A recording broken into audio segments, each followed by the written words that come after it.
All right, in order to take out the glove box, we're gonna pull out, pretty much we're gonna press this box in and remove the clamps. And then what we also have to do is press this back here. This will release the lever, as you see there.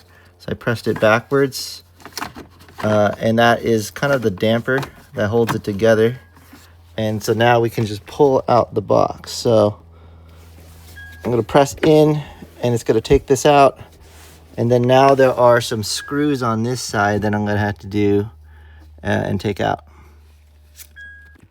So I'm gonna try to unscrew part of the box.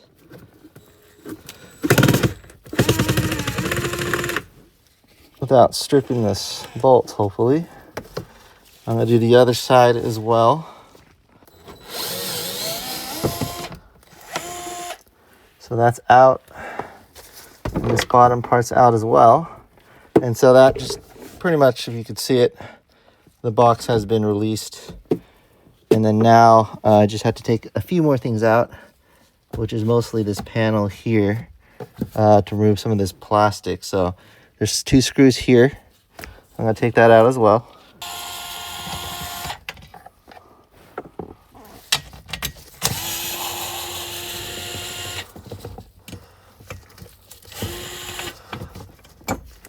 All right, let's see if I can take out this cover. There's some push pins up here that I'm gonna have to release as well. So I'm gonna press through. And on this side as well. And that should release it a little bit. All right, I pulled out this sensor here and I'm just gonna pull out this cap. It's just gonna start to take out these little clips here. You just kind of heard one of them just pop right out. And I'm gonna try to do the same on this side. There you go. And that releases everything. There are some electrical plugs here. There's 1 and there's 2. And this whole thing just comes apart at this given moment. All right, so I just showed you guys how to remove that panel. And so right after you take off this plastic panel, after you take off the glove box, you just need to actually change out the air filter. And so I am gonna, there's 2 clips here, if you see where my hands are. Zoom out a little bit more, maybe you'll get a better angle. But right over here, I'm gonna just press this forward and it should take out the entire filter. And check how disgusting that is. It's pretty dirty. Don't know how long it's been in there, but we have a new filter here. Make sure you don't tip this over. We'll zoom out a little bit more. But this is an aftermarket cavern filter, Puroma.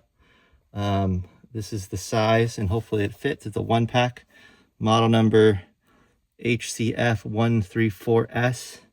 And so let me put this down real quick, this really dirty filter. Actually put it outside so I don't drop it in the car. And we'll open up this thing here. It only cost me probably less than $10, which is generally cheaper than most OEM ones. And this is a carbon filter, so it can take in all that smoke and all that other good stuff as well. And so what we're gonna do as we take it out, it says airflow pointed down. And so it's nice that they give you little arrows to guide you on where it goes. And then, so right over here, we're gonna pull this up. And as I take it out, I'm just gonna put the old one on the ground. I think I've got some dust here and there, but it's okay. But it says airflow here pointed down, and so that's how we're going to insert the filter in as well. So what you're going to do is just make sure you match it, and that's pretty much it. And then at that point, you just reinsert it back in. So there you go. You hear a little snap there, and that's the new filter in, so you don't have to worry about it. Let me go ahead and show you guys it again. So pretty much that's how you take it out. You have to use 2 hands to take out the sides.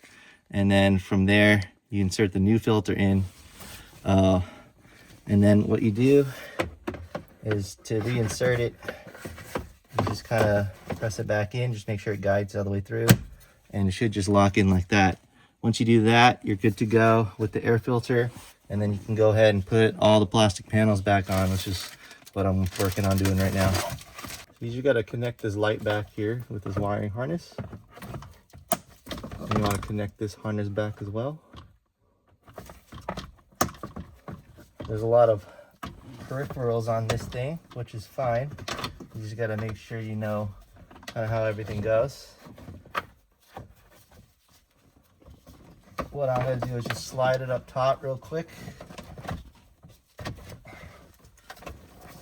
And just insert it where I found certain elements.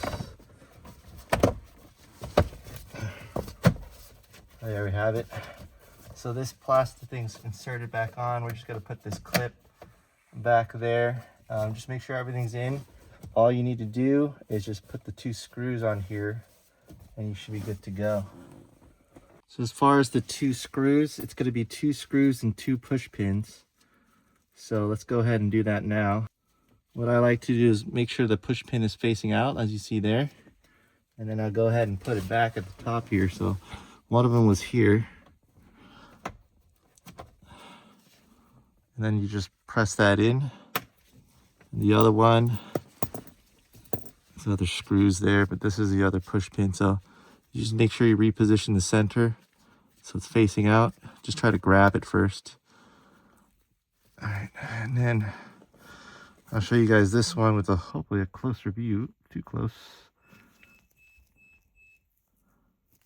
And that is something else.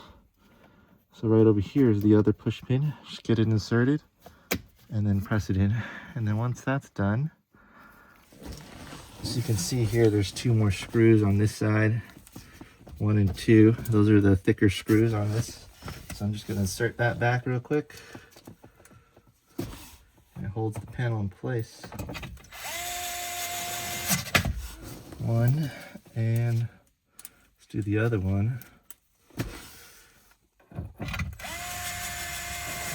You can use it with a regular screwdriver. I just have an electric just to speed things up. Makes things a lot easier on me. All right, with the glove box, they have these little clips here. This is where the other screws happen. And I think we could do that first, actually. So you want to insert the glove box back in place. The trick is you're going to have to hold it in place and grab the screws. If you have someone helping you, it's going to make it a lot faster and easier. Luckily, I have the electric screwdriver, but no additional help. But what we're going to do is hold it here once you get it in, and I'm going to just try to screw it in.